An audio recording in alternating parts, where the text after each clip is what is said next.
Everyone নমস্কাৰ জনাইছোঁ সকলোকে মোৰ চেনেলটোলৈ সকলোকে স্বাগতম জনাইছোঁ আৰু আজি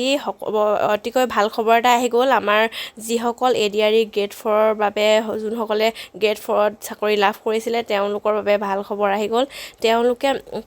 যিসকলে ইমান দিন অপেক্ষা কৰি আছিল তেওঁলোকৰ বাবে ভাল খবৰ হিমন্ত বিশ্ব শৰ্মাই আজি টুইটযোগে জনাইছে যে এপইণ্টমেণ্ট লেটাৰ কেই তাৰিখে দিব আমাৰ 9 জানুৱাৰী 2026 তাৰিখে আমাক প্ৰদান কৰিব তেওঁ টুইটযোগে জনাইছে যে appointment letters for candidate selected under ADRA grade 4 will be distributed on 9 January 2026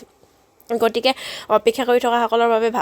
অত্যন্ত ভাল খবৰ আৰু যিসকলে গ্ৰেড 4ত চাকৰি পাইছে তেওঁলোকক অভিনন্দন জনাইছোঁ আৰু আমাৰ চেনেলত নতুন আপডেটবিলাক চৰকাৰৰ বিভিন্ন নতুন আপডেটবিলাক পাই থাকিবলৈ কাৰণে আমাৰ চেনেলটো ছাবস্ক্ৰাইব কৰিব আৰু লগতে আৰু কি জনাই হিমন্ত বিশ্ব শৰ্মাই বা শিক্ষামন্ত্ৰী ৰণোজ পেগু ডাঙৰীয়াই কি জনাই আপোনালোকক এই চেনেলটোৰ যোগেদি মই জনাই যাম গতিকে অশেষ ধন্যবাদ আৰু অভিনন্দন জ্ঞাপন কৰিছোঁ ধন্যবাদ।